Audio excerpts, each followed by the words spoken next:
What's up everybody, welcome back to Cilinix Crypto. Good morning and welcome to another video on previously the FTX token. Still is called that obviously, but it's not really the token associated with FTX anymore, or at least it's starting to lose that connection.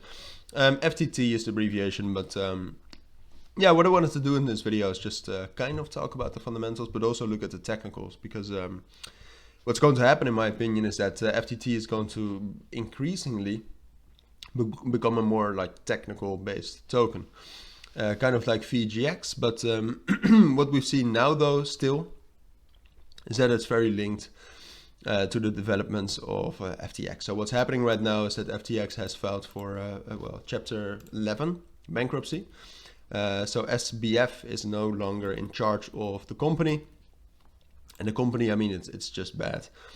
And basically what I think is going to happen is that FTT, it's really losing. I mean, the volume right now, back in the heyday, the volume was like 2-3 billion, I think. Like here, yeah, 3 billion it was during its crash. Right now it's dropped down to 20 million, which is even lower than where we were normally before the entire crash. So in my opinion, FTX really is a dying token.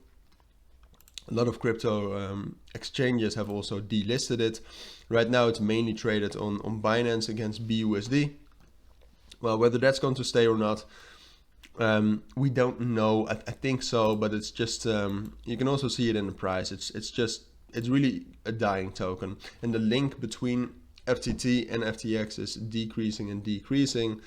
Obviously FTX is now just it's like FTT is going to move according to the fundamentals of what's happening in the entire bankruptcy of FTX, but it's probably going to move a little bit more like BingX, like I said earlier.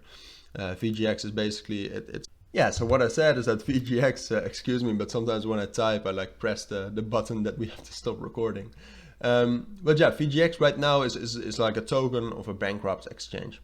That's FTT also going to be. No utility whatsoever. It's just going to move.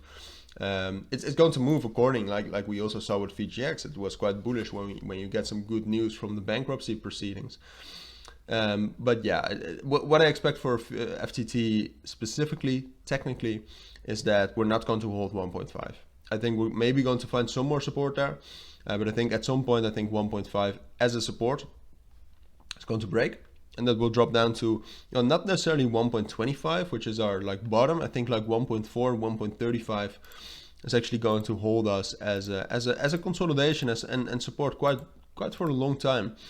And then, as I said, at some point we could actually get another bull run with FTT. I mean, it's the irony of crypto.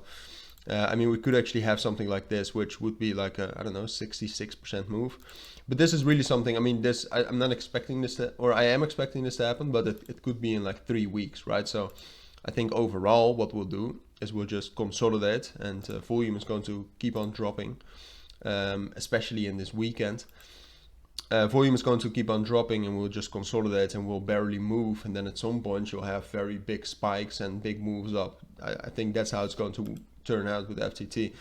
So with that, I also will become increasingly less good to predict, and just yeah, I'll probably cover it less. So this might be my last analysis in a while until it moves again, but at least I want to give you some of my expectations for a little bit more of the long term, while also taking a look at the short-term movement. So that's my take on FTT this morning. If you do have any questions, let me know as always down in the comments.